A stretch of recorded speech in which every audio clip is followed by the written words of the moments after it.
And a very, very good evening wherever you're watching us from. It is 8 p.m., actually 4 minutes past 8 p.m. in Brussels, Belgium. It is 10 p.m. in Nairobi, Kenya. And of course, this is Art in Heart. My name is Eli Likuyani. Tonight, a very special show for you lined up. And of course, allow me to introduce my co-host for the night, Nyanduko Nyabuto, all the way on the other side of the continent in Kisumu, Kenya. Good evening, Nyanduko. A very good evening to you, Ellie, and you're looking sharp today. Thank And you. yeah, Beautiful. you really are looking sharp. I'm very happy that you're having this show today. A very good evening to everyone that has joined us today. And it is a very beautiful evening, and we're going to have a very interesting conversation on cheating in relationships. This is a new series that we're introducing that is about relationships basically, and we focus on cheating in relationships as we lay base for the next conversation that is going to involve the very able Benjamin Zulu. Now, I'm very excited tonight, and I'm very happy. As you can see, we are color coordinated, and we have some red going on because it's a red affair, it's a love affair going on. And I'd like to introduce all the way. I'd like to introduce Victoria and Katha. Hi, Victoria, and welcome. How do you feel about tonight's show? Hello, Nyanduko. I am so excited about tonight's show. Guys, you see, we're looking all good. Likuyani, you're looking excellent. Honey, sweetheart, Nyanduko, you are looking beautiful. I am waiting to see all our panelists who are looking amazing. If you see what I'm seeing in the backstage, guys, I mean, hey, we are taking it from level to level. But anywho, I hope you're excited as we are. This is about to be an amazing show. We're about to have some heated arguments over here. I can tell you when the preparation was happening. Hey, I'm fired up. I hope you're also fired up. Check out the comments. Comment. Tell us what you're thinking. Show us what you got. And let's have an amazing show. And I want to introduce our very beautiful Noreen. Hello, Noreen. Hi, Nkatha. Thank you so much. And you all look good. You all look amazing. And I know this show, we are going to kill it. So, as you know, my name is Noreen Ambata. And just know we are live and we are streaming in YouTube and Instagram. Please just go there and search for Heart in Heart. Capital A, capital H, then we have the capital N at the middle. So thank you so much and just feel at home. We are here for you. We are here for us and welcome James. All right. James, karibu sana. Thank you very much, Noreen. Good to be here. Happy to see everyone. Like you said, my name is James Modi. I'm a psychologist. I'm also a counselor. This is a very interesting topic that we're dealing with today. Like Victoria says, heated debates, back screen. Let's see how it goes, and we hope you'll enjoy it. So thank you very much. We introduce Nick next.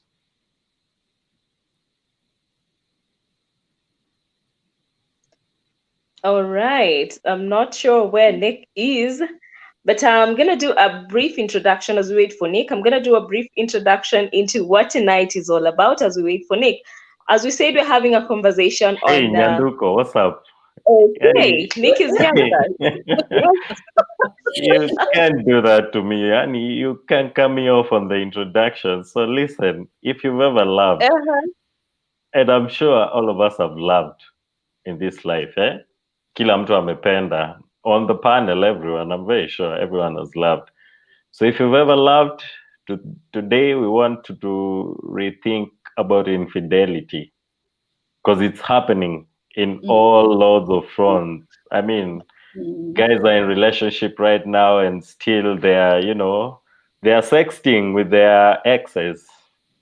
Guys are in relationships and they are still sexting with strangers. Umepatana kashakila pale online. Hey, mroro, mroro ameweza, we ndo huyo umeenda hapo sexting. I mean, guys are watching porn and they are in relationships. Guys are actually keeping secret identities on dating apps, and it's happening. So I mean, we are the digital generation, so if you ever loved, you need to watch this show till the very end, because yeah, you need to listen to the discussion.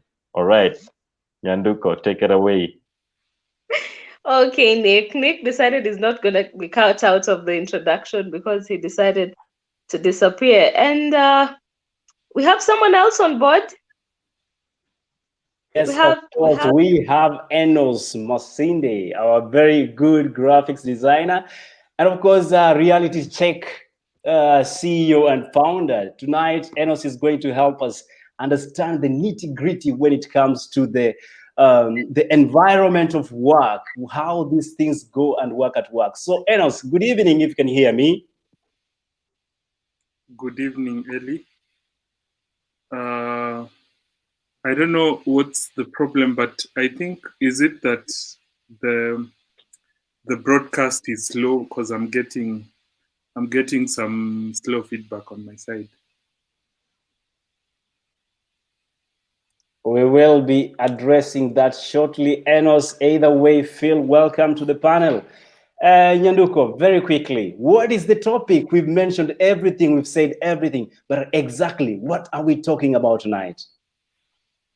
Now, today we focus on relationships, and on relationships, we majorly focus on cheating, or as Nick put it, infidelity in relationships. Now, people have different perspectives on what cheating is. I have mine, you have yours. We all think of, what cheating could be. Something that cheating should include, when you actually meet the person and actually do the deeds. And others think that even talking to someone else, there's emotional cheating. There's just so much that people have to say about cheating altogether. Now, today we're going to break it down and see what everyone else thinks about this cheating aspect. Now, I'd like to introduce Victoria again to tell us what she thinks or what she feels about tonight's topic. So,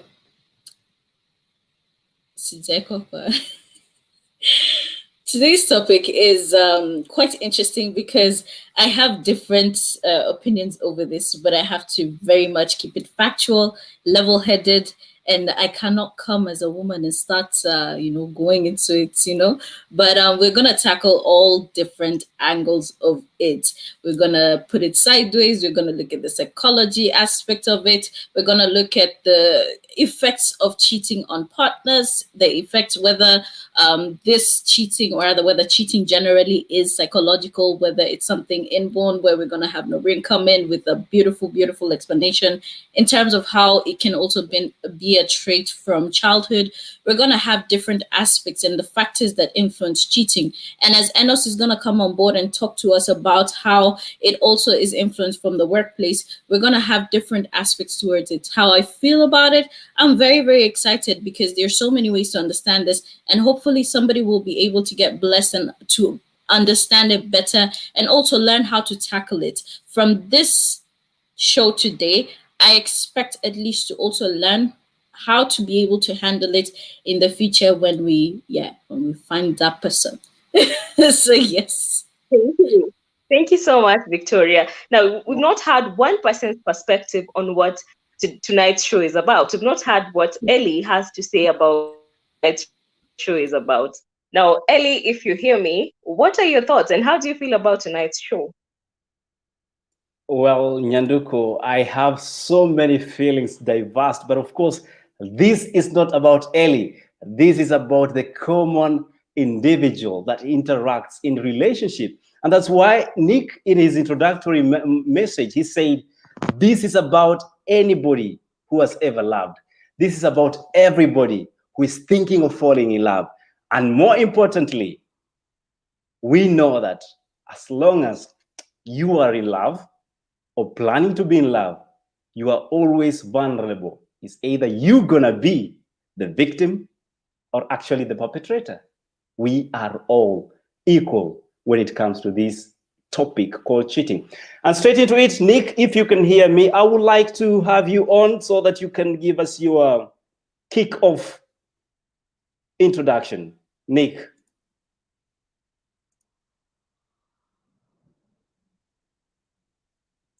You're there, Nick? If you can Sorry fix about it that. from your Sorry end. about that. I had my mic on mute. And I hope you can get me loud and clear now. Sure, Nick. Well, yeah. So, Ellie, about cheating, I just figure a situation, and I'd love for this situation to just set precedence to what we discussed today. And, well, we are in a digital generation right now, and the pressure has never been enormous on an individual because tunataka kupiga picha zimenawiri, tunataka kushare videos zimenawiri. All of us are on TikTok. If you're not on TikTok, you're on Viskit. If you're not on Viskit, you're doing WhatsApp status. If you're not doing WhatsApp status, you're doing Instagram status. So we are in a digital generation, and everyone of us wants to appease. We want to look like we are doing well online. So the infidelity has never been hard on an individual as it is right now. And there are different types of, infidelity that has been enabled by time and generation. So right now apart from the, traditional type of infidelity where a married man would have a girlfriend who he will be sleeping with occasionally. Right now we have sex chats, we have hookups that are paid for, we have chat rooms. Yeah. So we have guys sharing nudes for 800 bob. 800 bob is $8. So a girl is willing to share her, body for $8. And so men, there are two types of myths. Men have justified cheating by boredom and the fear of intimacy. So I just want to be with you, no strings attached. So I fear intimacy, and I use that to justify infidelity. And the second type of myth that has really, really affected the digital person is on the woman, where, infidelity has been justified by loneliness and, hunger for intimacy. So when a woman cheats, it's automatically assumed that she's lonely and she's hungry for intimacy. But when a man cheats, it's quickly assumed that it is out of boredom. His relationship wasn't as fulfilling enough. So boredom resulted to that man cheating. And another thing is fear of intimacy. This guy has seen a modern woman, independent, very beautiful. She can sustain her own life, but he doesn't want to succumb to intimacy. So the fear of intimacy leads to him to cheat. And so we want to just break this down. Think of this situation. A guy interacted with a lady and interacted with her online and ended up having a relationship with her. They ended up marrying. They are all abroad. They are not in their native countries. So this guy didn't get into the relationship out of a need to marry, but the lady, out of curiosity, interacted with this guy online. Out of curiosity, she got into the relationship. Now, this guy is very busy with his job, so he has to travel. And when the lady remains behind with this guy's tablet, she just receives a mail saying, "Honey, I can't wait for you to get here." She assumes that maybe that was her mail. Next thing she sees another text, "Honey, I can't wait to hold you in my arms." So she quickly realizes that these texts are not meant for her. And out of curiosity, she goes digging into the tablet, and what she finds out are receipts of 2 years of infidelity from this guy called Nick. So they've been married, and here she is viewing and reading texts that reveal acute desire from Nick, very emotional desire. I want to be with you. It's very cold right here. I can't wait to be in the sheets with you. Such kind of talk. 2 years of messages, and Nick has been sharing nudes, and Nick has been sharing his desires with the chick, and she has been committed to him. Now, that is so much pressure to her because we are in the digital space where you find your perfect match, where your relationship is supposed to be perfect. So, what kind of pressure is she going to undergo? What are her options? Should she leave or should she stay and make Nick a better lover? Take it back, Ellie. Let's discuss this. It's very, very, very sensitive.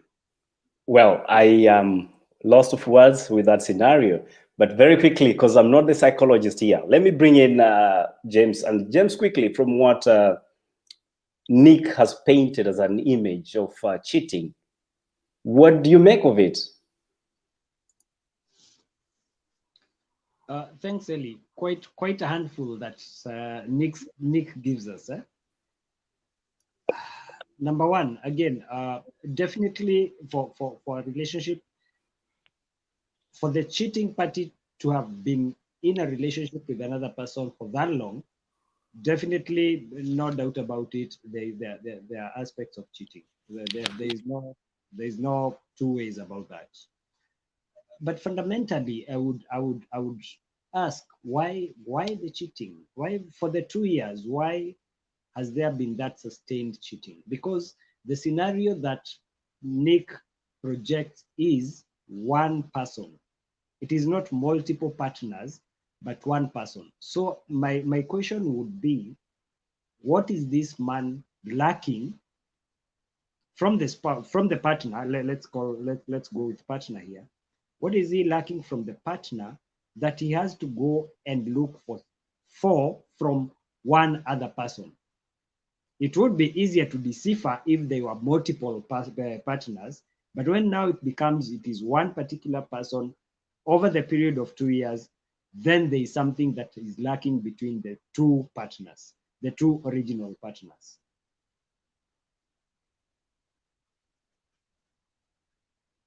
Something lucky from the two original partners. That's his take. Nyanduko, you're the lady on this board. We have Enos here, but I'll bring him shortly in a few minutes. Quickly, from your reaction, what do you think about this? You find Mr. A has been sending a lot of interesting information to Mrs. X. What do you make of this? 2 years. Are you just too gullible, probably, that you didn't notice, or have you been sleeping kazini? I'll tell you something about ladies. Huh? Now, ladies like what they do not have. They like what they do not have, and once we have it, we stop trying. You know, you stop wanting to do more. You stop wanting to look good, and you just take it for granted until you're probably about to lose it. And you'll find that by the time Nick's person is realizing that Nick is busy, is getting busy elsewhere, it's because one, probably she was not concerned about him or what he was doing, or did not think that he would actually do it. And I think that people do not cheat because of what did Nick say, that they cheat because they are bored. People cheat because there's there's some sort of fulfillment they're trying to find, and there are others who are just cheats. There are people who are just cheats that cannot help it. I don't know. There are people who are just like that. They'll just cheat. There are people who have the perfect wives, they have the perfect marriages, and then they just do it for the fun of it. And some of them do it even for fun. Like someone engages in conversations with someone, in the flirtations for the fun of it, and then before you realize, you're in too deep and it becomes a whole other hassle to try get out of it. It's just interesting. Wow. Okay, Ellie. Sorry, Enos, if you can hear me, let me get your perspective from the workplace. How does this, the corporate world, play a role in the secretary and the boss having some interesting affairs? Because it happens a lot. We hear about it. Corporate world, how does it go about? And does cheating actually happen? I actually there's a lot to be discussed under that, and given the times we are living in, it's actually very hard to say cheating is not happening. Cheating is happening big time, and I think it's quite a number of things. One, it's because we do not respect authorities, and I'm talking from a perspective of what is it, of the culture that we have grown into. The culture of respecting marriage and relationship somehow has gone, and there's a lot that is changing at a very fast rate. To just put both parties to, or rather expose both parties to a lot of temptations. I'm calling them temptations because before you cheat, there's always something that appears as temptation. Now, unfortunately for the corporate world, it's even more intense in terms of the avenues where those temptations would show up, given the scenario that in corporate world, that's the space where you're making money. That's the space where you are interacting with quite a number of people, and you are answering to someone, and you want the best. And there's a lot of competition in terms of career and in terms of earning, because we tend to respect what gives us money, regardless. And so those things put, especially, I'll say, the ladies in a very hard situation. But to a big extent, I usually say only them can allow something to happen. Now, for the men, again, they would want, it's a very good avenue to explore. That's the corporate world gives them an avenue to explore, and for the men, most of the time they will come out as bosses. They'll come out as the person who's going to solve everything. And there's also pressure from families and from home. So when you have a lot of quarrels at home, you'd want to come to the office and release them and talk probably to someone. And these are the values, because we lack really values that call for us to respect marriage, to respect relationships. It's always like being an opportunist, where you seize the moment and just things happen. So there are quite a number of things that contribute to this, but at the core of it, I think it's the value degradation. And I'm talking from a perspective of also Christianity, and we don't have, like, we've lost to respect authority. And of course, God is the authority here, and even your lady is an authority. So if somehow we tend not to respect that, and we get ourselves to just casually do this and just say life is short, And I think there's a lot that has happened to our mindset. There's a lot that has actually been eroded from where we started. And sometimes you just have to look back and say, where did we go wrong? And probably re-strategize. But if you don't have discipline, it is almost impossible. And you should test your discipline on very simple things. Discipline like even waking up, discipline like even those simple things, if you're disciplined in them, it's quite easy for you to be disciplined in, because all of us are tempted, and temptation you will actually overcome it with some level of discipline, some level of respect. And you can't respect if you don't have that discipline. You can't it's not that God will scare you out of it.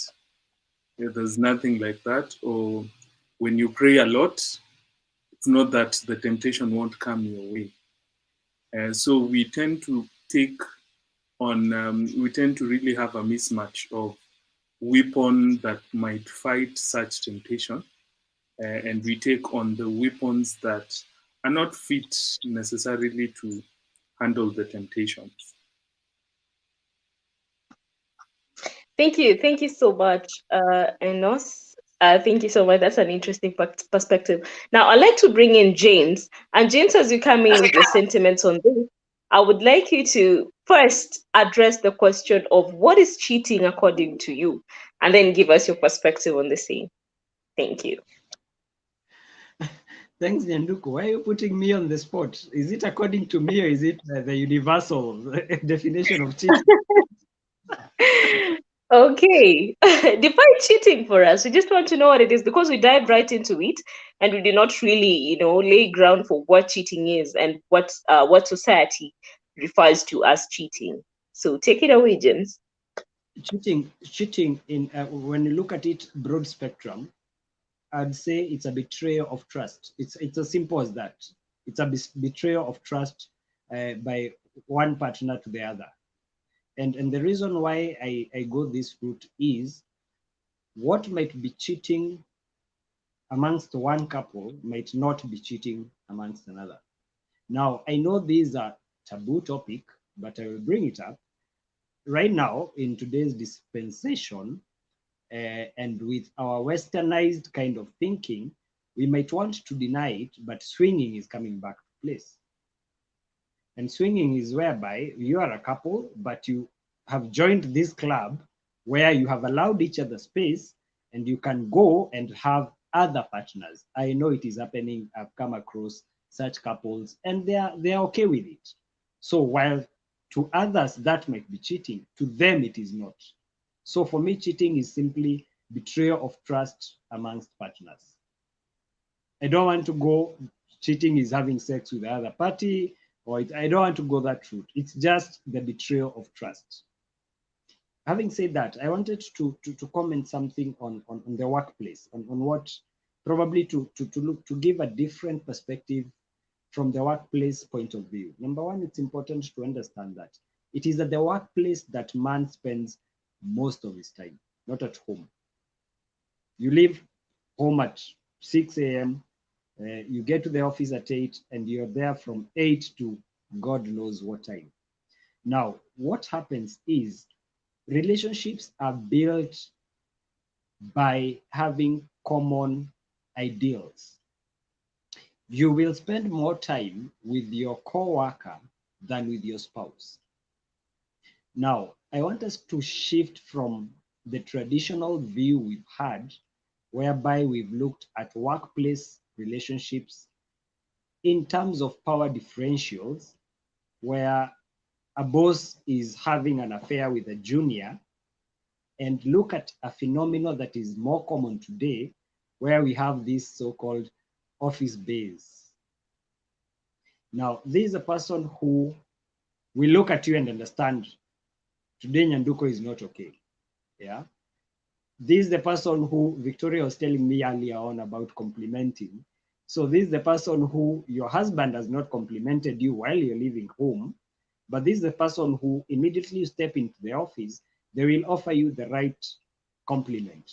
They know the cologne or the perfume that you use. They notice when you make your hair. They notice when you do your nails.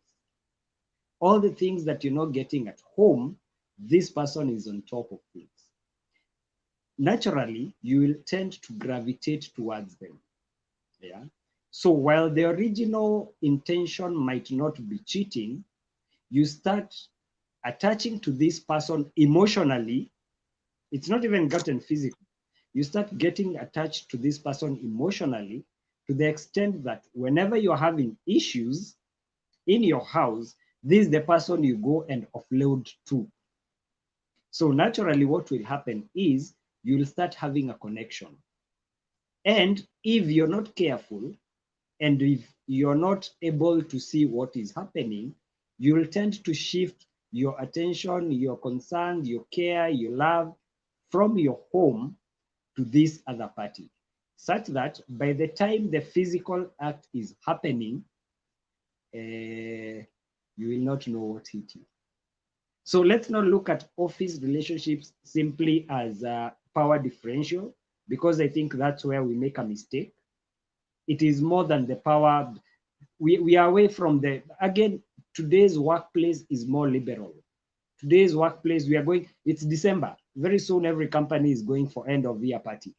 Very soon, we are going to those Naivasha trips where you leave your spouse and your spouse knows you've gone to Naivasha for a team building and you've gone with your colleagues. Things happen. Things happen in those end of year things. So the workplace is a breeding ground for cheating, for that person who is not self-aware to know that I am emotionally gullible, especially when I find somebody who pays attention to me at the workplace. That's my take, Nyenduko.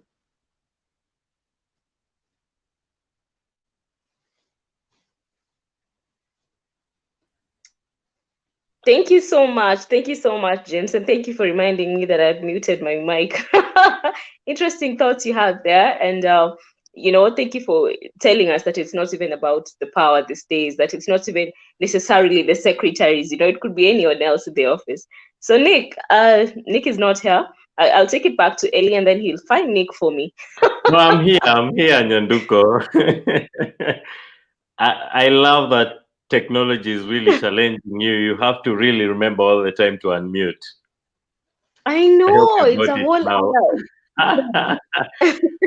Thanks, James. You really painted the picture about the workplace very, very well. Now, I hadn't finished up with the scenario. Now, having an affair or cheating is such a thing that it's the only thing that is listed twice in the Bible commandments. Once for, doing it, and once for just thinking about it. But it's such an irony that, cheating is as long, and its tradition and its history is as long as marriage itself. So having an affair is as long as as long as people have been marrying, for all the reasons. There was a time when marriage was essentially just for like going to work. It was, unlike now where we have monogamy. Anyway, I painted the picture of the guy who cheated. I needed to tell you how the lady alijisaidia pia yeye, because I told you we're living in a digital space, and right now we are very self-centered. I'm achieving my goals. I'm doing this. I'm achieving this. My Facebook is lit. I have this amount of followers. I have this. I have. So we are, our self-awareness and our self-love is more than ever in history. So this cheating most definitely affected this lady. And subconsciously, she ended up in chat rooms. She ended up in, dating apps because the guy wasn't available. The guy is so busy. Ni hustler, hana time ya kuchat. you know, he can't devote his time for WhatsApp or Telegram or, you know, baby, how are you doing? How's your day progressing? None of that. So the lady ends up in chat rooms, in, you know, dating apps. And for one reason or the other, this guy eventually also notices that the lady is on all these apps from curiosity. Because nowadays, people even contract detectives to find their cheating partners. So it's the guy cheated physically, the lady hasn't cheated physically, but she's on dating apps, she's watching porn, she's doing chat rooms. So they are even. And that brings me to the next point where, you know, we really should discuss this thing from an gender point of perspective, because the male don't want to accept that they are cheating. The ladies also upped their game. So what a man can do, a woman can do better. And it's really a catch-22 situation. So Nyanduko, take us to the next phase of this discussion, because no, it's not really a matter of gent or lady. The situation is even. Now that is interesting, Nick. Today this time I remember to unmute my mic before I started talking. Okay, now that is the man's perspective. Now I want Victoria to bring in the lady's perspective before we bring in Noreen to give us the other perspective, that is the psychological bit of it. Yes, Vicky, what are your thoughts? I'm just listening, and it's very interesting because I'm going through the comments and I'm having a blast, honestly. The thing is that one of the ladies says that for her, she's been cheated on so much that she has lost all trust with men. And this has made her get to a point of not wanting to, or rather, stating that her future man would have a really hard time because she really doesn't trust men. This is because men have changed, and women, we love too hard, and men end up breaking our hearts. That makes us go into a point of I don't care. And as Nick is saying, the lady now goes into other aspects where she goes into chat rooms. She's doing all these kind of things because this man has broken her heart. Now, one of the things that I want to bring in is that this is not the same as, let's say, 20 years ago in the times of our parents. A lot of women, and I'm gonna state this with a lot of care, being a woman myself, but fact is fact, a lot of women have changed in terms of their cheating game, to be honest. Not all women these days are lovers, nurturers as they used to be, which takes off the fact where women are coming in. If you, like you said, Nyanduko, if you do it, I'm gonna do it better. You know what? You give a woman this thing and she will give you 10 times as hard. And it's even very hard for a man to find out that the woman is cheating because of how they do it. It's so crazy. And you realize so many women these days are even going into those aspects, and they've stopped being the individuals that they used to be. Now, rolling it back to the men aspect of it and being cheated on instead of being the cheater, there are a lot of things that go into it. And we were having a discussion in terms of, for it, why is it that women, whenever they cheat, it's more an emotional state? It's because women are wired to take in, and they are emotional beings. We are wired in a way that what we seek from a man is love, attention, care, and all and such things. If we do not find that, then our being will seek that elsewhere, where men, as we were discussing earlier, are more physical beings, visual beings. They go out there running after the one with the big assets, the this and that, while as for them, it's just that. And does this then degrade the aspect of the heaviness of the action? And does it place women in a more serious place when it comes to cheating? My aspect on it, I think both are as serious. Number one, I don't think there's one that's heavier than the other, even though James might disagree with me very, very much. There's none that's heavier than the other, because if we go back in terms of morals, where Enos was telling us in terms of morals, in terms of discipline, I actively choose to go out and seek something else instead of working on what I have, I go out of my way to go and look for it elsewhere. That's where we go into a whole different conversation in terms of communication and all the aspects of relationships. What is cheating and what is the root cause of cheating? Let us start from there from the beginning, because in other aspects you might go into what a woman does, what a man does. However, we go into the aspect of what is the root cause of it both. If a man goes out, what is he going out for that he cannot find in the house? And if he cannot find it, why not fix it and make it work with where you are at?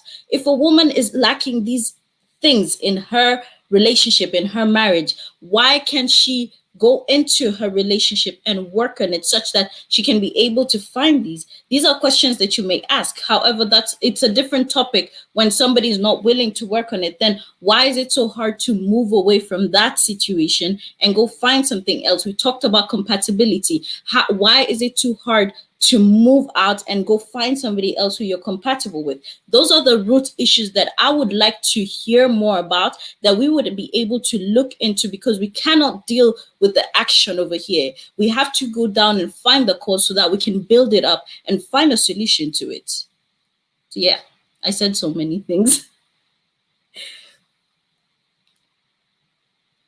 Well, I don't know if I should just jump in or if Nyanduko wants me to give her more latitude. I wanted you to chill for me to bring you in, but well, who is Ellie? Ellie is the guy that appears like sun early in the morning. Okay, but before I'm we gonna say a comment that I want you to. I'm gonna say a comment that I want you to respond to as you come back in. Someone has said that mnataka wanaume wenye hawacheat na hawa kina Nick na kina Ellie ndio wako. Take it away. Well, let me just take care of that very fast. Anything said in this program does not represent what I stand for. Thank you. Quick one, Noreen, before we just take it to the next level, because I would like to have now the viewers' interaction. Noreen, if I can bring you in. From your end perspective, we've heard about office romance, or rather I should call it office rendezvous. We've heard about monies and everything, but a lot of times somebody keeps asking, what is it that you keep looking for? Emotional connection, Noreen. What do you think of it? Thank you so much, Ellie. First of all, I'll say before we get into relationships, I feel there is so much pretense. We pretend a lot. So, in that pretense, we forget to bring out our real us. So, when the relationship is somewhere in the middle, or you're so much into one another, so your real you starts coming out. And now you realize that, okay, this guy or this lady was pretending so much, and now this is him at this point, or this is her. Kumbe, this person cannot even provide for my needs. He cannot cater for what I really want as a woman.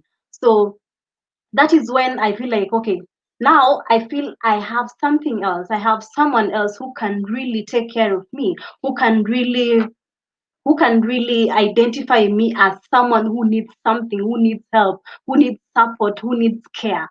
So I feel like we go out of our way, not because it is just an abrupt, it is something that we've been going through and we've been planning to go for something that we really deserve. So it is a plan, it is a process.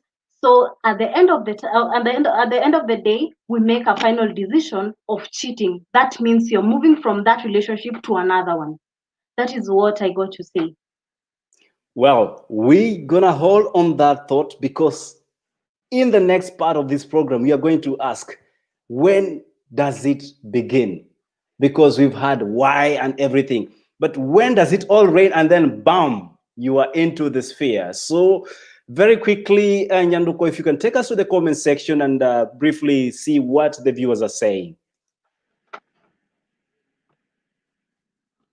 Okay, I had to unmute my mic first before Nick comes here and starts laughing at me. Now let's get to the comments. There's so many comments here and they're so overwhelming, guys. I do not even know where to start really. I'm gonna start here where says to ladies it's a bit funny. One can cheat just because of money. That's from my side. Well, okay. Okay. Gotta Someone screen else, it just a little bit more. Suzy Love says, Likuyani Eli, this generation of today, ni bure.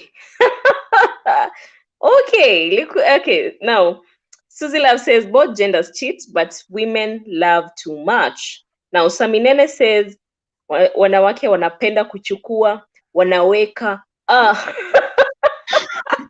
Okay, that's interesting. Okay, Saminene says, I'm actually waiting to hear the post-cheating stuff. Una left ama una hold on. And then Vicky Nizi says, Susie loves Susie. You play your part. Relationships are similar to the relationship with a man and a pet, in brackets, a dog. The way the pet plays its part and the man plays his part to ensure that the pet is safe and happy, that's the same way relationship among human will be taken. It's a 50-50 thing. You play your part and leave your partner to do the rest. And then Rebecca Tito says, cheating nowadays is a profession. I see you. And then we have Shishwini. Jen says, I think cheating also contributes to gender-based violence, where a man will cheat and never take it when the wife stroke girlfriend cheats, and the end produces violence. And all this happened when you marry for wrong reasons. And then Godwin Segero says, this conversation is long overdue. Yes, it's a conversation that needed to be held. And then Susie Love Susie says, good, I wanted someone to mention something like pretending a lot. Okay, there's so many comments here. If you get to all of them, Ellie, we will just do the comments and end the show. So back to you. And what do you think about the comments that we've just read? I mean, I don't have to think anything. It's all written out there that these actually real life stories that are happening. And that's why in our next segment, we want to discover when does it all begin? And in this case, I'm going to involve the gentlemen because most of the time they are called the culprits and the perpetrators. But exactly when do you feel and get it loose and say, okay, you know what? It's time. So very quickly, I bring in the psychologist on the desk to tell us when are these times that a man will decide it is time probably I had an extra affair. James. Thank you, Eli. When does it all begin? When a man lacks. It's that simple. When a man lacks whatever it is that they lack. Nyanduko at one point said, a woman will present themselves in the most presentable way until she's able to get that which she's looking for. But then thereafter, once she's bagged the man and locked him in the house, then she will forget and she will start wearing sengenge ng'ombe to bed and some headscarves that you can't understand. But this lazy thinking in my mind, this lazy thinking, I don't subscribe to the fact that when women change, men should look outside, especially because women go through a lot of physiological changes that men do not go through. For example, you will marry this size, I don't know, 12 lady, and you expect them to maintain that figure, but you forget that she will bear children for you. And that changes her physique. Now, some men will go out and cheat because in their mind, they're thinking, this is not the person I married. But you do not put into the fact that she has gone through some changes that would make her be as she is now. Does that mean that women should not take care of themselves? A big no. They should be able to take care of themselves. But the men also need to be there. I'm a firm believer that the grass is never greener on the other side. You just water your side and it will be as green. Yeah. But men will fundamentally cheat when they feel that they lack in any aspect from their wives or from their partners. And it's important for ladies to understand, and we can debate this till the cows come home. But I usually tell women that when you get a partner, you treat them like your firstborn. They're kids. Men will not show, but they need that TLC, for lack of a better word. They need to be, and men are very jealous, by the way. I firmly believe men are jealous than women. It's just that they do not show, so they will feel hurt. And because we have to maintain this macho image, we will go out to heal that hurt. I usually also tell women are the homemakers. To maintain a man is very easy. You just make him feel like he's king, or you just make him feel like all the ideas are coming from him, even though you're the one who is insinuating and then letting him gain ownership. And you'll run your home or your relationship perfectly, and the man will be there smiling and thinking, I'm in charge of things. But in real sense, women are in charge of things in a relationship. So when does it start, the cheating? When the man feels like there's something they are lacking. Ellie. And I'll see if I can bring you in. You've been listening pensively, and I'm sure you have some reactions to put across. And ladies, take your seat because the men are speaking.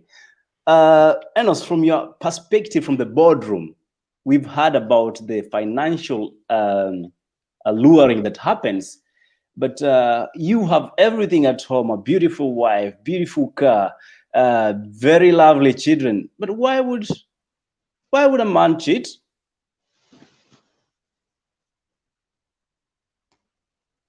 Enos, if you can hear me. Okay.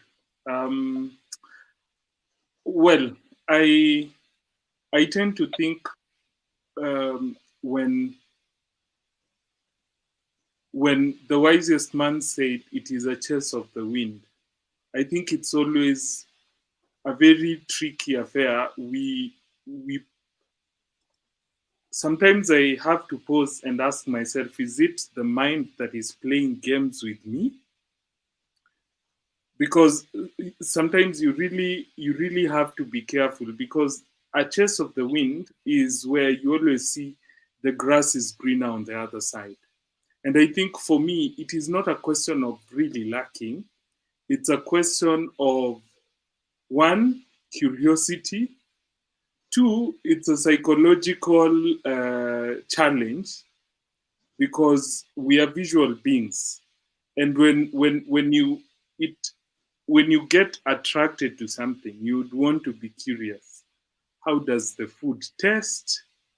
How does, and we have all these theories in our mind, and that's where it starts. When you entertain that thought, because there's always that moment where you see, wow, that is a perfect figure, that is a perfect smile, and that there are all those things, and also just I think also I also tend to think there's a thin line, because we are told about Solomon and Solomon, and sometimes I worry, I don't want to pray for wisdom, because if I pray for wisdom, I'll get more women. So the question of the difference between being wise and really understanding that, you know what, it is vanity. Because after you've cheated, you always have this thing inside you of, why did I even have to risk crossing River Jordan to actually get there, or going across the continent to actually just find that all these things are just normal. But I think in our head, we think this is the perfect, if only. And it happens the other side. Because also women, when they see, it's always like the grass is greener on the other side. But personal philosophy, personal, what is it called? Personal philosophy. What is your philosophy in life? It's I think very important. The Bible says that the heart is deceitful above all things and thoroughly wicked. And that verse, I keep on saying it because I really know that sometimes we can have this face, but in our hearts, it's totally different thing. The idea of pretense, where does it come from? It comes from us really uh, not being very candid with with ourselves. And I think there are only two people who know when you are cheating, uh, God and you, in your mind when it starts, because before it actually gets into physical, you actually know you're getting there because you have entertained the thought that, and curiosity comes, and somehow the enemy is always there to tell you, you know what, those using the words of Eli, those fasagna are quite on point. So I'll stop there. You didn't just do that. Anyway, I will not elaborate on that, but I will take it a little bit further and try to discover from the lady's perspective, because most of the time, ladies, you always complain of not being complimented, which already Victoria mentioned at one point. But also, there's a major complaint that you are always busy. But the lady is constantly requesting or asking of the man to be the man of the house and provide. Why there's so much conflict of interest or communication, if I can call it that? And Victoria, this is your moment. If you can Thank you unmute very your much. microphone. Okay, that's good. Go ahead. Thank you very much, Ellie. But the thing is that a lot of it's quite a complicated thing. And like I said, going back to the roots of the issue where you mentioned communication being a huge issue, where women are, as I said, very emotional creatures. It's about understanding the person. Love is not, when we talk about relationships, we are talking about love or a mutual agreement where we are doing this together. When you talk about love, it's not about me, me, me. When I get into a relationship and I state that this person does not understand me, this person is not doing this for me, this person is not doing that for me, which I'm hearing across the board. And even in the comments, there's so many people who are just commenting, men are selfish, men do this, women do this, da da da. It's not about understanding me. When I get into a relationship, it's about what I have to offer. Therefore, if that mentality changes, then we can be able to solve a lot of other issues where cheating might not be a huge issue as such. If we're able to understand what is this person's love language, what can I do to be able to please this person? If this person is on affirmations, how can I be able to affirm this person every single day? You know what, you're beautiful, you know what, you look good today. If another person's, women, even men have these love languages. If your man is all about the gifts, give him the gifts. If you know that your man loves coming back home and he loves eating ugali and merenda, like probably Ellie would love to, cook it, and make sure he eats that food. You cannot stand and point a finger at the person and saying, this person does not understand me, this person does not do this for me. What are you doing for the person? Because honestly, the energy that you put in is what will be dashed out. There's no relationship that will be able to make it if you're constantly on that complaining mode, if you're constantly on that I want to receive mode, if you're constantly on what is this person giving to me, what are you giving out yourself? Because that is the same energy that will be able to be returned. It works like that. You do not dash out this and expect the other. It won't work like that. And we talked about compatibility. If your love language is affirmations and that man is not giving you the affirmations that you need, and you've tried to discuss it, we had a conversation with James about what if the man cannot operate like that. That is where a lot of people go wrong. You get into a relationship, you're with somebody who does not operate like that. You want to stay there in that relationship, but when you're not compatible, when you are not working together, when your frequencies are not going together, that is where there's a lot of friction. That is why there's a lot of friction, and not to disagree with the fact that all relationships go through issues, but there's certain levels of issues that are raised that can be able to be limited simply because you are taking your time in finding how you can be able to give. You're finding the right person for you in terms of compatibility, and you're able to operate at the same frequencies. That is why it's very, very important. Instead of looking at this relationship has happened, and that's why I was going into the comment about the person that is going to be with me is going to have issues because of me not trusting men and me experiencing this.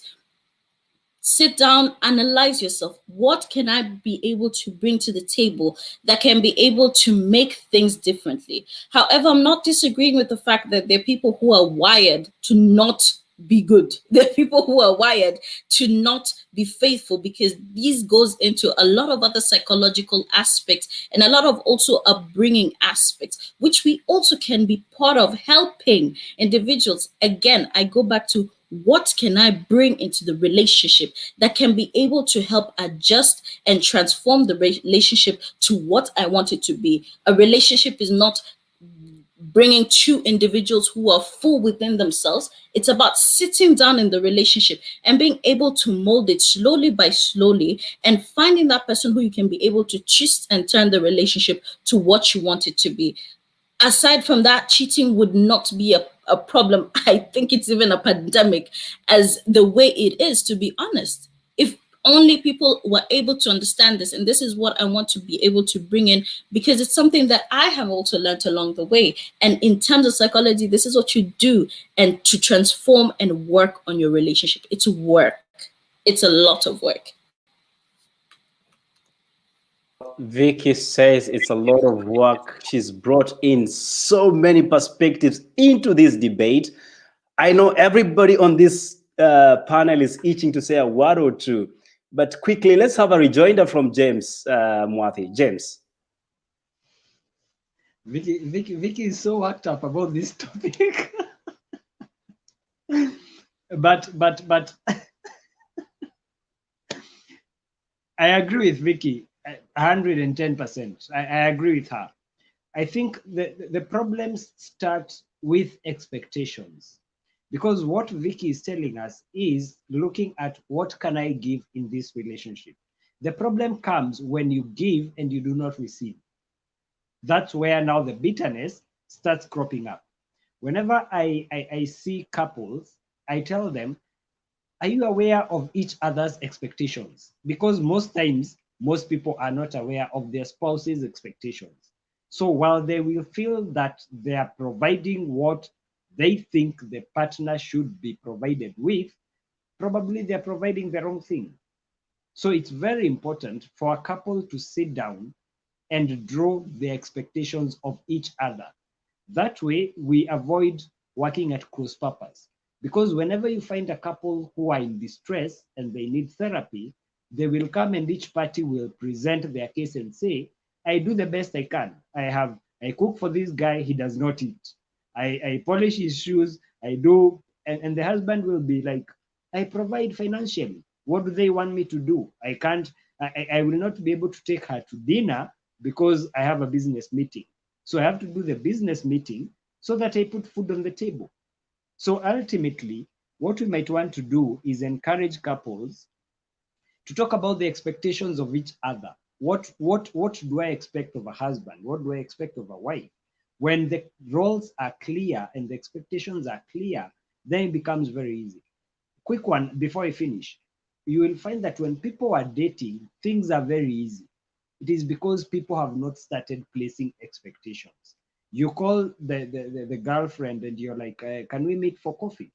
And the girlfriend will say, today I'm tied up. And that's end of story.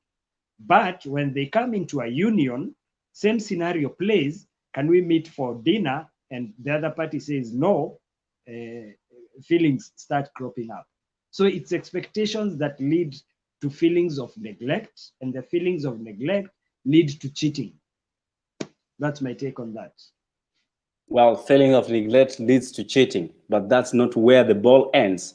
There's so many other perspectives. Seems like we lost our host. Ellie, where are you? Or is it just me? Well, Kata. if anybody else can read me, please. Saidiane hapa. Anyway, I can let me see take it away. Elliot.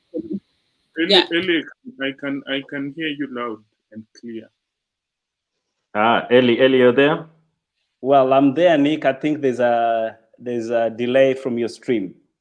Go Okay, ahead, no. please. All right. I wanted to chip in on James and Katha's point on our desires, on our selfishness, so that what you really desire is what really leads to you cheating. And we are now a monogamous society. So initially, traditionally, we used to marry one person for life. And it used to be that you wait and find a virgin, and you have it for the first time, and you have it for the last time, and you have it for life. Now what is happening is monogamy has allowed us to have only one person at a time. So we ni wangu tukiwa na wewe, but tukiwa huko nje sijui. Shaelewa? So, we used to marry and have sex for the first time, but now we marry and we stop having sex with other people. So that means even when you marry, you already have multiple sex partners. You understand? So, I mean, and already we are a digital society. So we are expecting, there's so much love for self. There's so much, who am I? I found my ideal partner. We have similar visions. Everything about you has to be ideal, has to be perfect. But at the same time, it has never been easier to cheat because of, it's easy to get caught because of this. Yeah. So it's never been easier to cheat. It's harder than it was traditionally. At the same time, it's never been so difficult to keep a secret. I could get a detective to, snoop on your phone. But at the same time, society wanawaambiaga mtaachana tu. So already society programmed. They don't expect a relationship to go far. So never has infidelity exerted such psychological pressure as it is right now. Ni watu wangapi umesikia lovers hata msee anaua hadi watoi plus wife wake. So it's been very tough because of the social pressure of the digital generation that are perfect. When msoa TikTok, pale Instagram picha zako zimeng'ara tu. We are perfect, we are digital generation. So the psychological pressure, unapata watu wanauana, watu wananyongana. Because the ultimate betrayal, manze, ni affair. It shatters the lover's dreams. The ultimate dream of the lover becomes shattered completely. But then again, cheating is not just the only form of abuse in the relationship, because I already told you we are living in a monogamous society.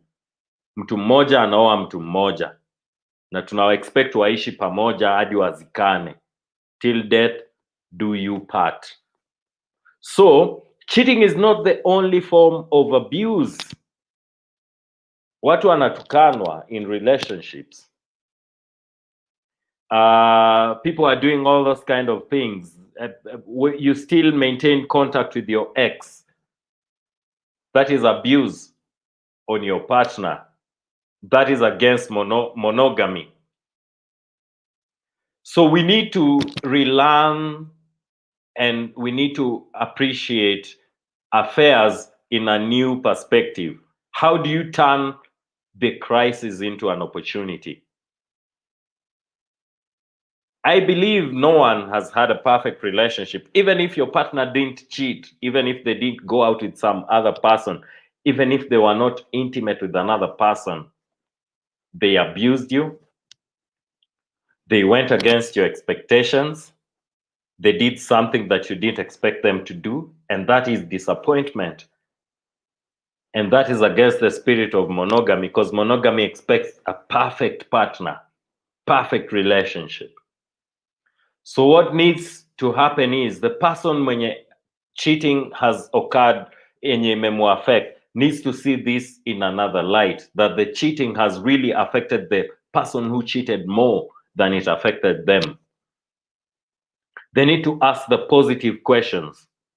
They need to get over, and they need to get a new relationship from the affair. The person who cheated need to ask themselves, am I feeling better now that this is over? What is it that I was lacking that made me to go into this relationship? They need to answer those questions. Thank you. We need to take affairs. We need to take affairs as positive happenings in our lives, because that is not the only form of betrayal in, intimate relationships. These other forms of, disappointment, cheating, abuse, disappointments, hizi zingine ndogo ndogo. I mean, somebody forgets your birthday, same as cheating. So, Ellie, we need to change our perspective on, affairs. Everyone, I believe, has two marriages. The one that you learn from, and the one that you get the lessons and do them right on. So you're gonna decide if both of these two marriages are gonna happen with the same person or a different person. It's up on you. Today, Nick is acting our shrink on the desk, and I appreciate your contribution. But let's do some sort of quick transformation into the next part of this cast. We have half an hour left. And this drives me to the next part of the conversation. By Susan Mutai, she says, men cheat because of peer pressure. They are in competition within their squad, like who conquers the mightier and the highest level of women. Food for thought as you look into it. There is another one film from Monarch Pishori, and he or she says, being unsettled and just being immoral is the root cause of cheating, untamed, and lack of value of making love. And then I have something here from Sami Nene that says, also getting committed doesn't mean ujiachilie, like don't just let yourself loose in terms of how you take care of yourself. You gotta take care of yourself, my friend. You gotta take yourself too. And then we have some extra contribution from this I could laugh. Saminen also says the daughters of the Sheba will always expect the worst. Mistress is already a recipe for premium tiers. And of course, I take you back to the point that we had from Susan Mutai, which was talking about peer pressure and conquering. And of course, this happens a lot in the corporate world. Enos, what's your take on that? Peer pressure and conquering the mighty in the boardroom. Yeah, peer pressure is very real, and it's escalated because of the channels we have to interact with on a daily basis. Plus, I also have had experience with friends who actually peer pressure became such a big thing, and they succumb to it. So we cannot downplay it because I think it comes from a sense of wanting to belong. Because wanting to belong is something that is so big in our society. You want to fit in, you want to belong. And that's why peer pressure takes a toll on us, because as long as you'll have that need to belong, then people around you, people who you want to belong to, they will always have a say in your action. And so that is a challenge, and in at workplace, because of the squad and everything, it also becomes quite tricky. But I think there's a lot of good perspective in this conversation, and I think when I look at something, it's actually from the Bible that says, godliness and contentment is greater gain. I know I'm quoting the Bible a lot, but godliness and contentment is greater gain. And I think really understanding your worth will be a very sure weapon against peer pressure. Understanding who you are, rediscovering who you are. And I have a personal story how I came to Nairobi for the first time in 2006, straight from high school, and there was all these worries that probably I'll succumb to pressure, because I was going to live with a group of people I've never met, and of course most of them were Nairobians. And so already the pressure always starts from right away from high school before you get to work, because you always feel that there's this group that looks trendy, that looks good, that looks likable, and you would want to be like that. But I think when you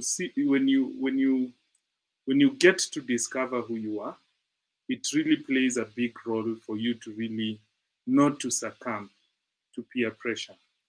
And we also have the issues of just upbringing that would and competition. Probably in competition, you're always the last. And it becomes also a big challenge, because all these tend to make you look for validation from a third party. When you look for validation from a third party, sometimes those they stem in your upbringing, in your interactions. You have been bullied and all those things, or you're a bully. So bullying and all that is a way of having some inferiority complex. But someone said that comparison is the route to inferiority. Okay? And I think a lot of us do compare ourselves with those who look like they have made it in society. And that's where inferiority complex comes in, and that is where you always succumb to peer pressure. So the root of peer pressure is comparison as well.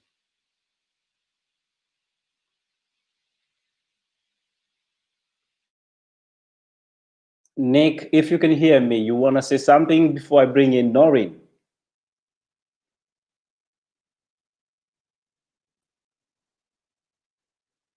I think we are having problems connecting to Nick. I will jump to Noreen. Noreen, very fast. Enos has mentioned a lot concerning peer pressure and comparison. As a lady, when does it come to the level that you start saying, am I as beautiful as this other person? Does that pose a problem in terms of cheating? And does it also contribute to the fact that your man will eventually end up cheating with the other person? Thank you so much. I feel like when we get so much concerned about the people that are surrounding us, especially the ladies, one thing I should say is we should or we must accept ourselves the way we are. Because one thing that is for sure, even the Bible states, we are beautifully and wonderfully made. In the eyes of God, we are beautiful and we are so much wonderfully made. So I can't see the point of us trying to compare ourselves with someone else. Just do what you can do things the right way to make sure that you make your relationship a bit stronger, not just a bit stronger, but we have a role as women to make the relationship last. So it is my desire that every woman should look at themselves as very important people, and we should always get that confidence that we are good, we look good, and now we can do everything even better. Not in cheating, but we can try as much as possible to make our men happy, and so that they can be confident with us. That is what I feel.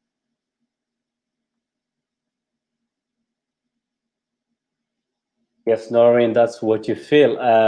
Nick, very fast. What do you think about the whole conversation with, what has just transpired here? Well, I like the person who put the question on morality and, was so convinced that this is actually a question of morality. And I would just wish to share with them that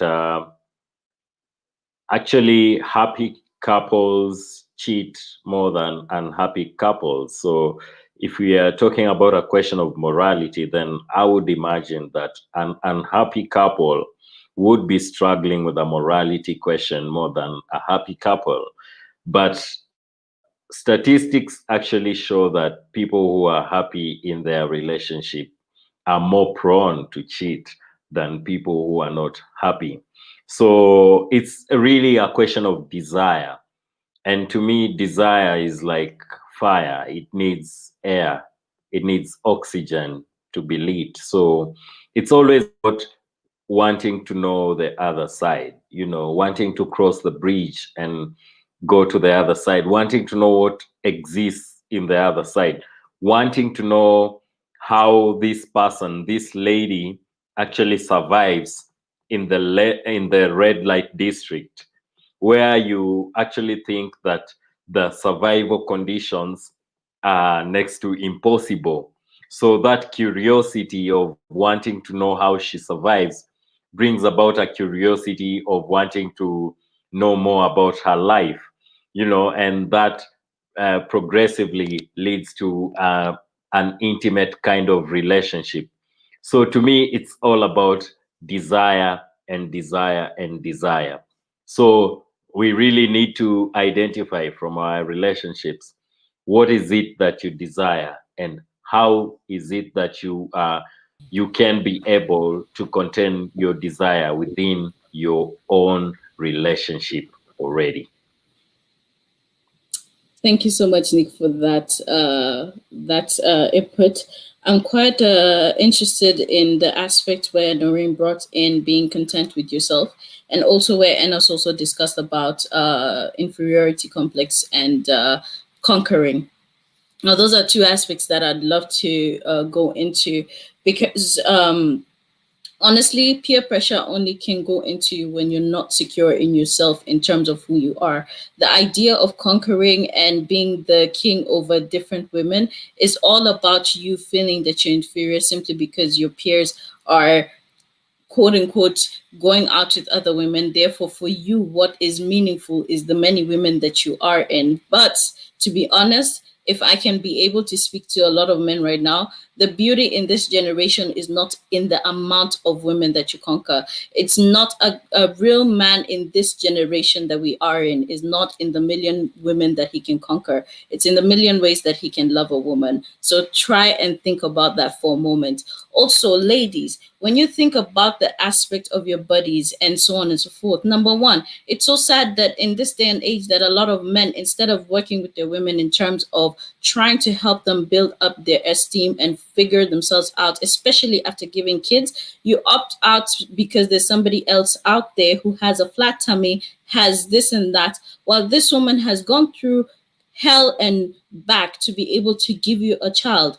Love her enough to be able to work with her through it, instead of finding reasons of lust and desire simply because you want to go ahead and find something that is better. Number one, there's nobody who can ever be better than which you have. Otherwise, you're constantly gonna see something that is better. It's like a little child who gets this toy. Once they see a shinier one, they go and get it. And how long are we gonna constantly live in that cycle of chasing after the shiny new one? What do you understand what it does to you mentally and psychologically? Another aspect that I also want to bring in is the aspect of cheating being more than just sexual. There's this aspect of spiritual and mental as well. Do you understand how much sex and being intimate with somebody else does to your spirit and your whole being? Let's go into spiritual connections, mental connections, and the ways of life. There's energy, there's exchange of energy. Sex is not only about the physical and the doing of the act. It's about energy exchange. The exchange that you are going to get from another individual might come in and mess so many things in your life that you do not even realize. Therefore, it is very, very important to understand and be aware of the multiple sexual partners. It's not only the physical aspects that you can contract and the messes that can go to you. You go in and there's so much other mental aspects. You realize that after sleeping with this person, then certain things are not working well for you. There's an energy that got exchanged. If people get to fear these things, then we will be able to realize that what we have in our hands is better than the 10 things that we do not have. Therefore, we have to treasure that which we have and stop disrespecting the institution of relationships and love. And sadly, it's something that a lot of people don't understand. So it's not only about the physical aspect, it's not only about the emotional aspect of it. Think about it in terms of what is also doing to you, in terms of the energy that you're bringing into your life, you're bringing into your space, and how is your relationship going to work if you're bringing in all these other quote unquote dirt that is in the aspects of cheating. So this is one thing that you should think about once you decide to make this decision. So yeah,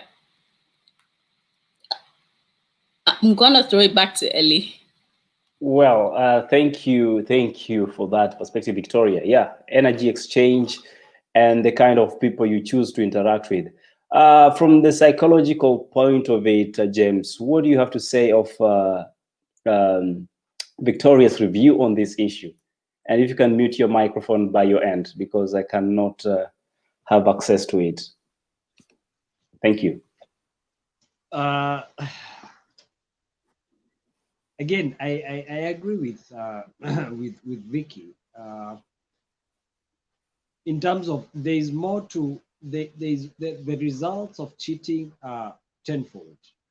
It's not just about the physical act. It's more than the physical act. But more than that, I would like to touch on the validation point of view. And I strongly feel that couples should validate each other. The man should validate the wife, and the wife should validate the husband, and vice versa. Why am I saying this? When somebody goes out of their relationship to look for validation, then it means they have lost trust and they have lost belief in the other party. But having said this, I'd also want us to understand that there are two types of people who cheat. There are those who cheat because they lack something, but there are also people who cheat because they are serial cheaters. Again, this would have to go back to the psychological bit and the developmental history. Again, at the start of this show, I talked about socialization and some links and misses that some people will go through when they're growing up. And they have a void that they can never fulfill by a single partner.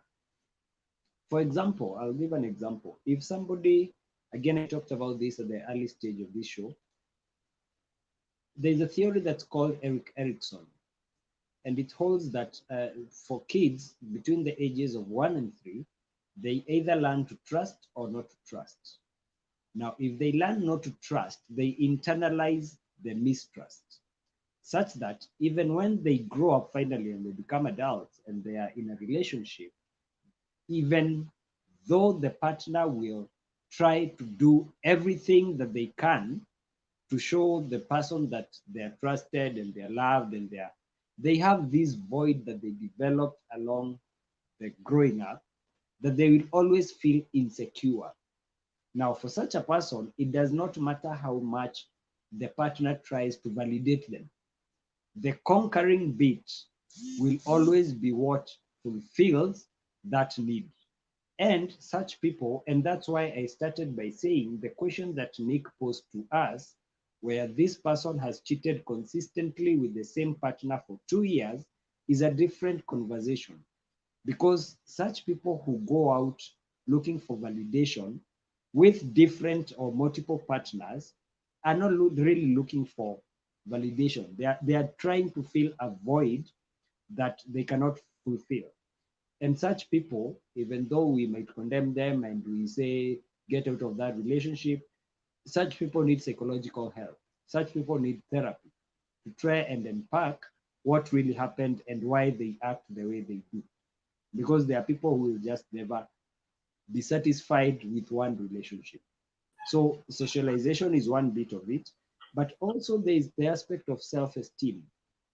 And self-esteem, I'll tie it to what Enos said when he talked about trying to fit in. Now, somebody who is not self-aware and who has not charted a path in life that they want to follow will always follow or will always fall by the wayside.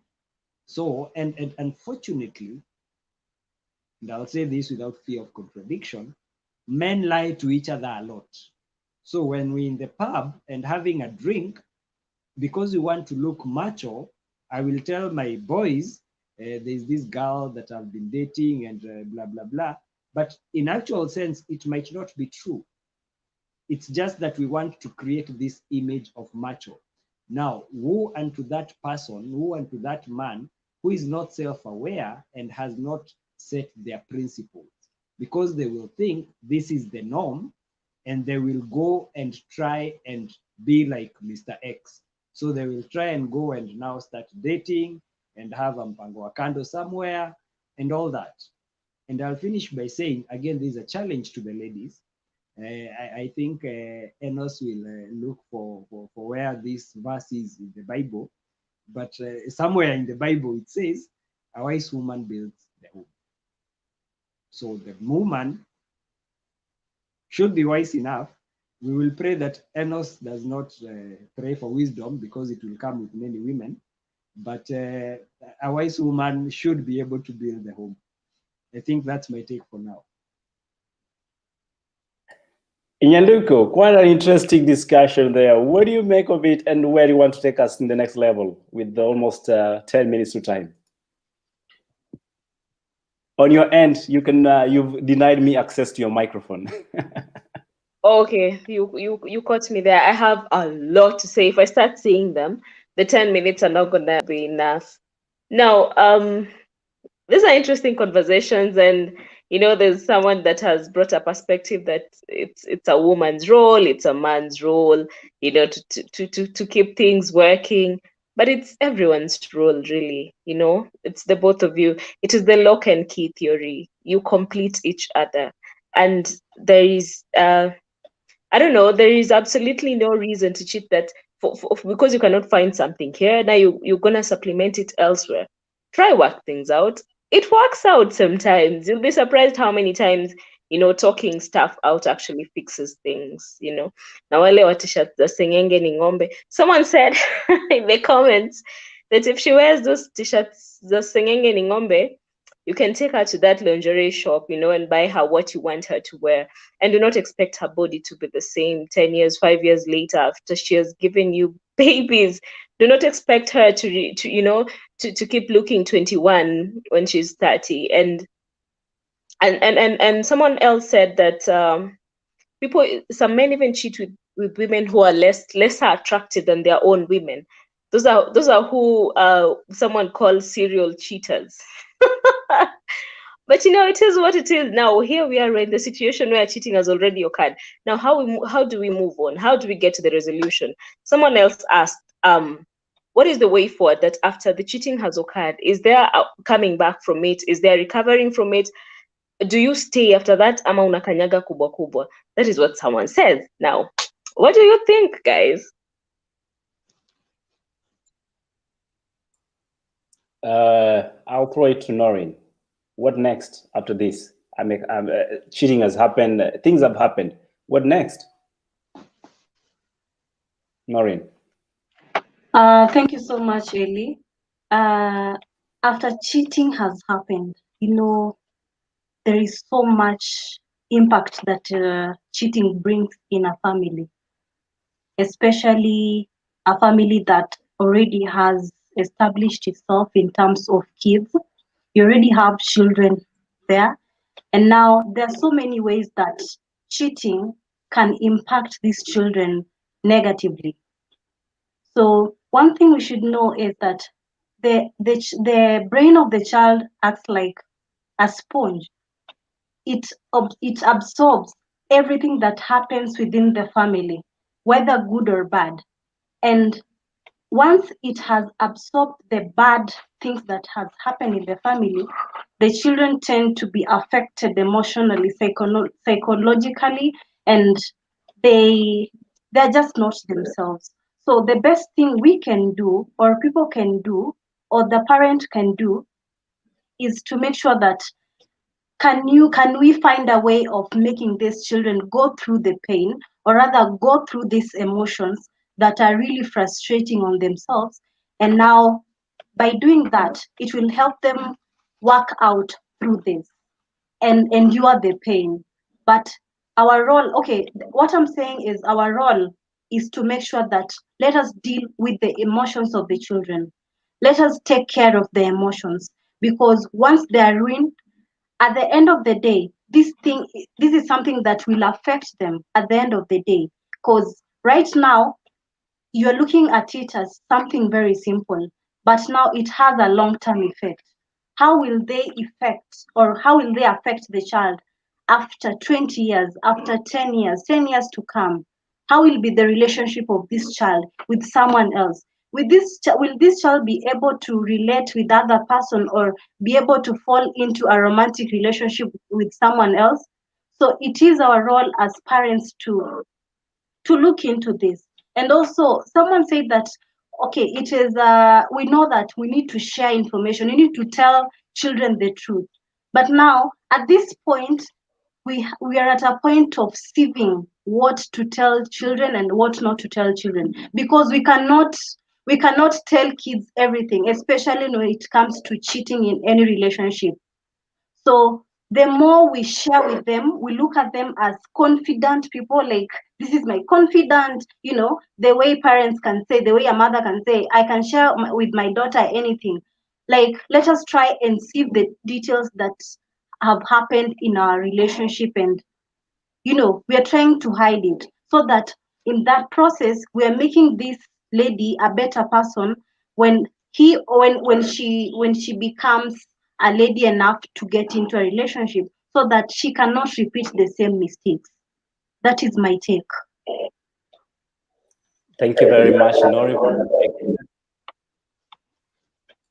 I will bring in James very fast before I throw in Enos to give his other, I think, concluding remarks. James, Noreen has mentioned immensely about the mind of a child. As they feed with a spoon, so does their brain absorb.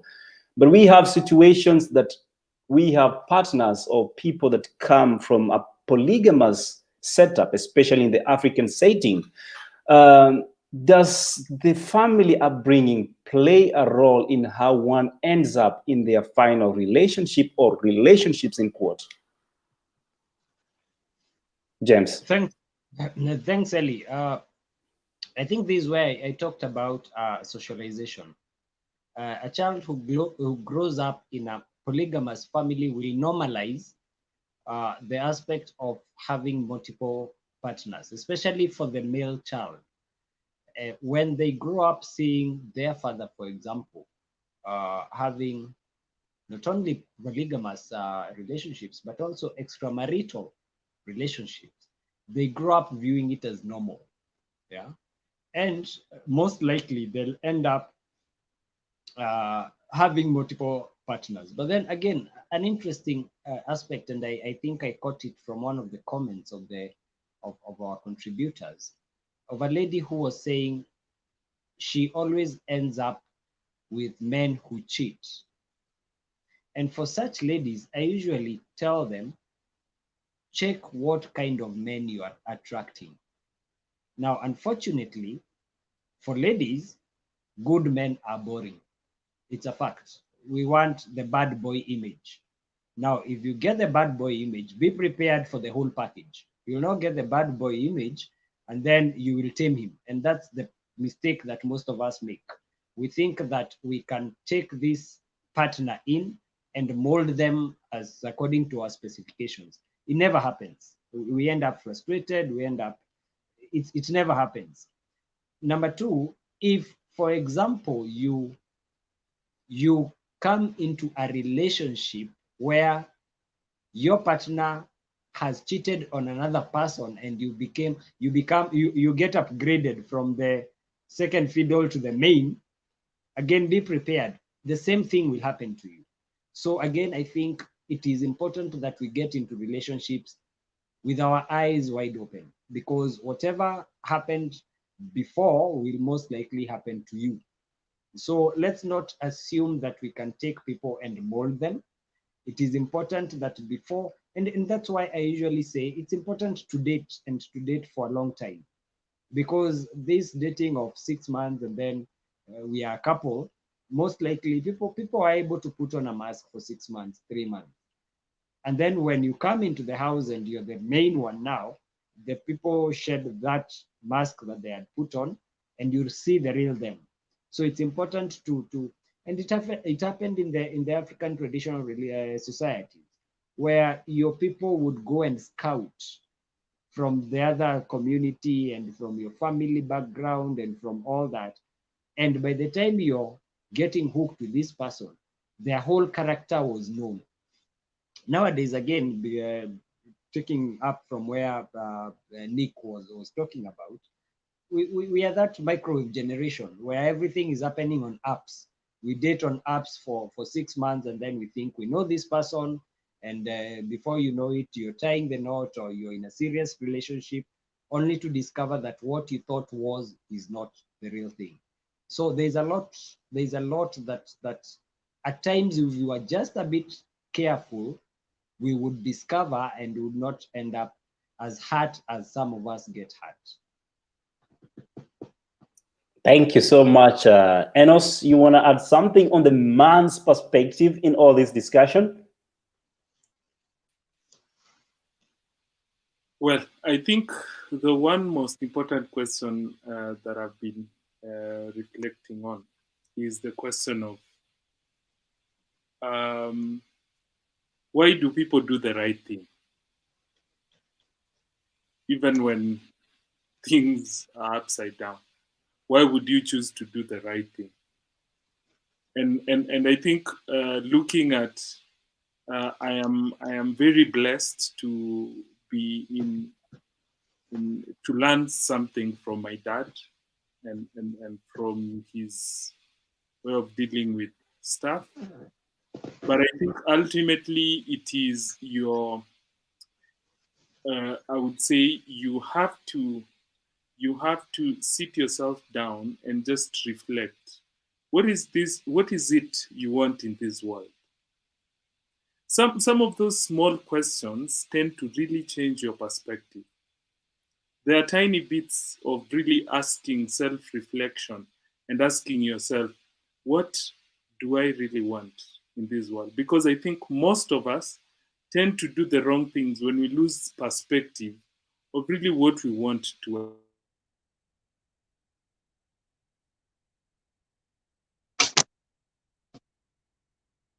I think I'm having problems connecting to Enos, but as he was making his remark, he was mentioning about what do we really want from this world. Victoria Kala.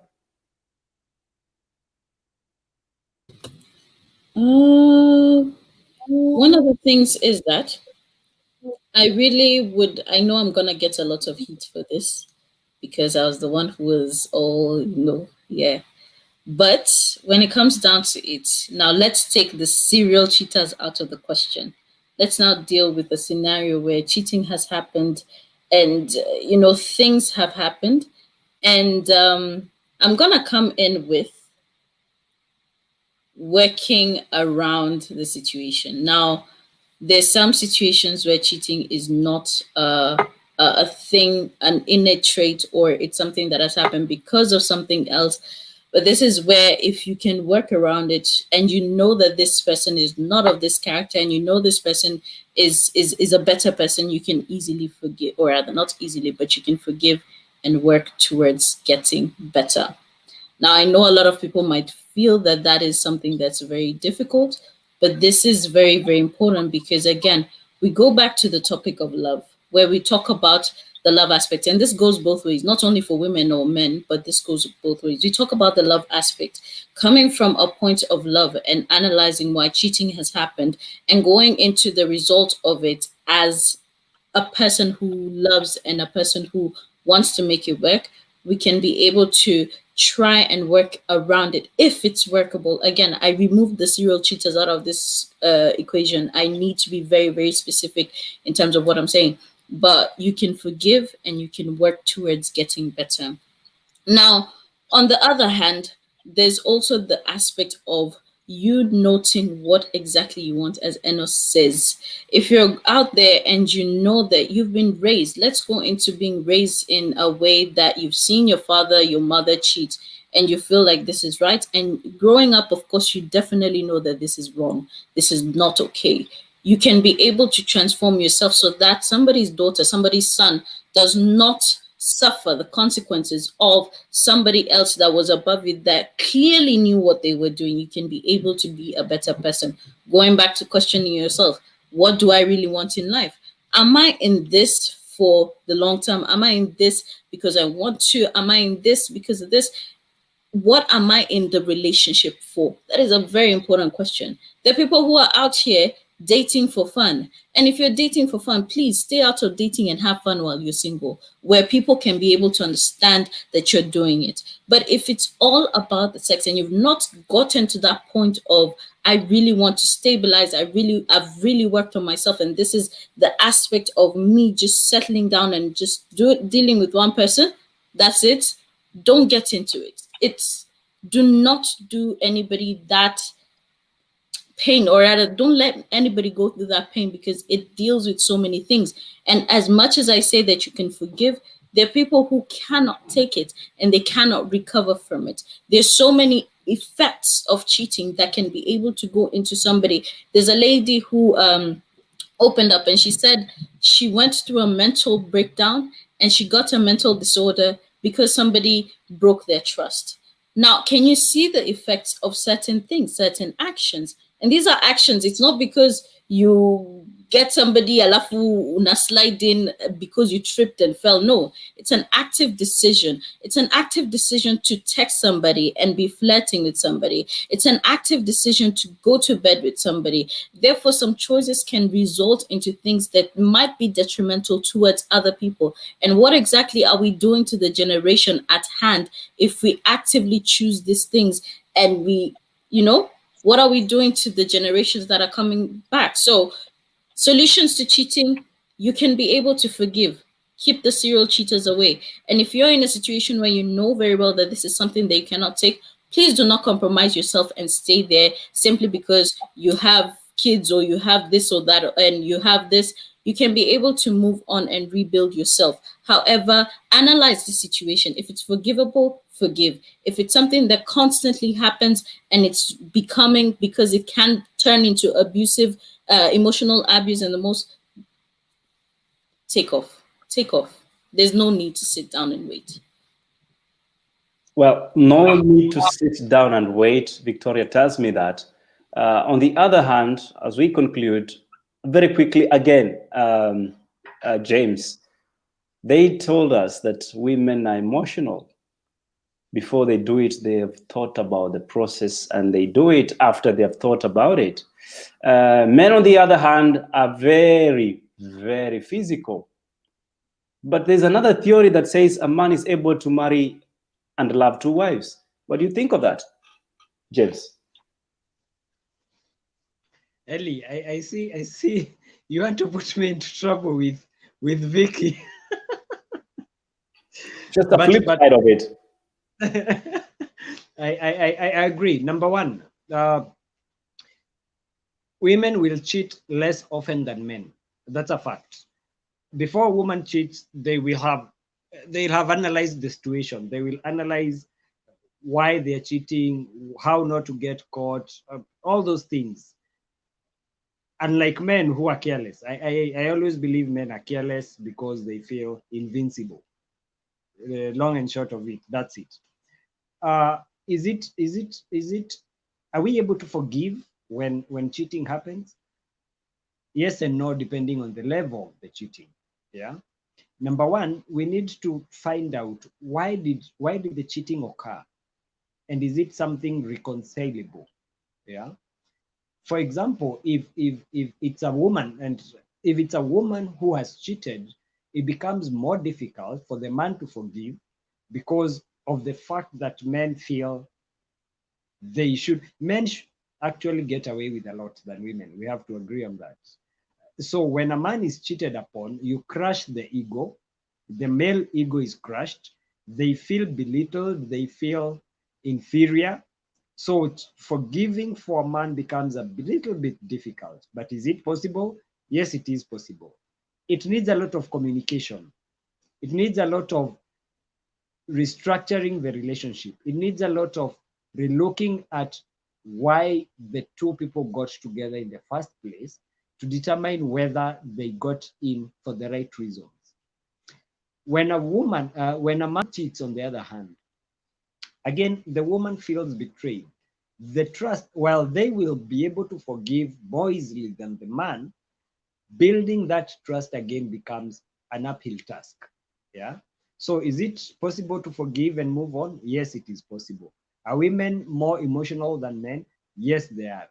Are men more prone to cheat more than women? Yes, because of the physical aspect of it. Again, I keep on telling people men are visual. A nice looking lady will pass by, men will be drawn immediately. Now, that is okay. The acting out of that is what brings the problem now. Because it does not mean that just because a beautiful woman has passed by, you have to pursue. Because like Vicky is saying, it's a conscious decision. You plan, you put into mechanism ways of how to reach out to this lady. So while you might get attracted to other people, it is not a must. We are not animals that we can't control our feelings and we can't control our actions. So cheating, well, cheating will occur. I firmly believe the the person who cheats is at fault, irrespective of the reasons why they cheated. I'd rather they if there was a void that either man or woman felt needs to be filled, they sat down and talked rather than actualizing that thought or that deed. So cheating can be avoided. Again, talking about the effects of the family and the children, diverse effects. Very I have dealt I'm dealing with a couple whose 16-year-old son, and somebody talked about it here. Some men unfortunately date or cheat below class. So there is this 16-year-old who calls the father with the house help who is way older than the mother. And the boy can't reconcile. In fact, in sessions, he says, I wish it was with somebody who is younger. Yeah. So when you get a 16-year-old talking about such things, about the parents, what damage are you doing to this child psychologically? And if the child is talking that way, you can imagine the harm that the mother is going through. Yeah. So the effects of cheating are dire, they're adverse. I honestly don't think they're worth. Thank you so much, James. Thank you for that. And I'll concur with you and say that before you get into it, think about the situation with the entirety, like the whole of it. Do not just think about, the moment and the spur of the moment and what is, what you want to do at that point in time. Think about how it's going to affect everyone else, everyone else that is involved in that particular, triangle or circle or whatever. Because at the end of the day, there are people who are going to get hurt. There are people whose emotions and whose feelings and whose mindset is going to be affected by it at the end of the day. Cheating is not nice, and the effects are even more adverse, and they're even, they're worst on the people, the partners that have been cheated on, and even the kids if there are kids involved. It is not a very pretty scenario, and uh it is just nice not to cheat, and if there was a world where people were not cheating, everybody would probably go to that world. But this is, how the world is right now, and this is what we go through. This is the situation as it is. This is it. But it is a choice. You make a choice to cheat or not to cheat, to, to be happy, to fix your relationship with your partner, or to cheat. There's the option of just fixing it and working on it, and not, trying to find it elsewhere. You saw it in this person the first time. How hard could it be to try and bring it back? The fire, the romance, the everything that you saw in this person that you would try to find out there. Try find it in this person. You could. I think it's possible. And I'll throw it to Enos. Maybe he has a biblical aspect to this. Enos, to you. Thank you. Thank you for the conversation. Yeah. So, I would quote another verse, and this verse, and this is what I'm looking at briefly. God is the one who created us, and He knows how we are wired. So, ideally, to think of Him that way, and then He gives us an option, it means He knows that we can choose. He knows that we have the capacity to choose. And so He says, do not conform to the patterns of this world. So it is actually, He's given us capacity not to conform, or to choose not to conform, but be transformed by the renewal of your mind. Now, every successful human being, in conquering anything, it stems from their mindset. Okay? And so if it stems from their mindset, I actually would build on what I was saying earlier, that you have to sit yourself down, know what you want, and know that your mindset will determine whether you will cheat or not, because it's all in the mind. And so God giving us an option that do not conform to the patterns of this world. He was well aware that He wired us in a way that we could actually choose. And your choice makes a difference in all this, because we can get, if getting wisdom will make us have many women, then I think it's actually a very, very complicated and elusive situation, because it's vanity of vanity.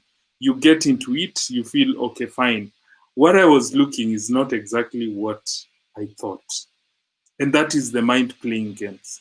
So you have to really decide now, here and now, that, you know what, I will build on the small gains and just make sure, at least with a bit of consistency, I make right decisions. And you don't need to wake up one day and say, I've stopped. Things don't work like that. It is a deliberate move of trying to stop failing, but you don't stop trying. Because you will fail, you don't wake up and say, I have stopped cheating, or I will stop cheating. Ask people who are addicted to anything, they will tell you it doesn't work like that. So you have to deliberately do that. So thank you so much. That's all. I understand we do not have much time. Enos has said it all, and we all know that cheating cheating is not acceptable according to the people who really knows the Lord. And just try and do your best to stay in the right place. Don't cheat. That's all I can say. Don't cheat because it's not good. Thank you. Don't cheat because it's not good. And of course, that brings us to the conclusion of this topic tonight. But the rest of the month, we have interesting topics lined up for you in matters relationships. Next week, we will be handling none other than Victoria and Carter. Tell us. Next week, we will be handling narcissism. And we won't only be the panelists up here on board, we will be having the one, the only. And I know you've seen that video that has been making rounds on social media, right? With Benjamin Zulu, the one that was talking about the under 25s and getting yourself right. He's going to come and talk about narcissism. What does this have as an effect on relationships? We're talking about relationships the whole month, and gear up because it's about to be a very, very bumpy ride. We're going to turn it, twist it, and take it all manners of ways and deal with personalities as well. So stay tuned. Tell a friend to tell a friend. Share the video. Tell them to come and listen. Come and listen to that topic because it is heated, it is good, and it's educative. It is heated, it is good, and it is educative. Well, guys, I've had a pleasurable moment hosting you tonight. From the very left corner, we have none other than James Mwathi. James Mwathi is a counselor and psychologist. Good evening once again, James Mwathi, and thank you for coming to the show tonight. My pleasure. Of course, we had the one and only Mr. Reality Check, Enos Weswa. Good evening in Nairobi, Enos. Thank you for making it to the show tonight. And the very bubbly Noreen, teacher Noreen, she knows everything about children and how it works. Always a pleasure having you on set. Noreen, once again, good evening. And yes, you know her, I know her. She's the bubbly, ever joyous, gorgeous Victorian Katha. Thank you. God bless you and good evening. Thank you for making time. It will be very unruly of me to forget my number one co-host, Nyanduko Nyabuto, all the way in Kisumu, Kenya. Once again, Nyabuto, salimia wa Kenya. Oh, you're muted, darling. Oh, and that just ruined my very nice greeting. It's Nyenduko254 on the links. Make sure you check them out, subscribe, and tell a friend to tell a friend about next week's show. Good night and God bless. Definitely tell a friend to tell a friend. I've been your host, El Likuyani. If you like it, Likuyani Eli. And of course, we have so much lined up for you. That is pre-Christmas. We have on the 18th, Benjamin Zulu, Kenya, or KE. He'll be handling with us narcissism and, of course, the other part of the relationship that we haven't talked about tonight.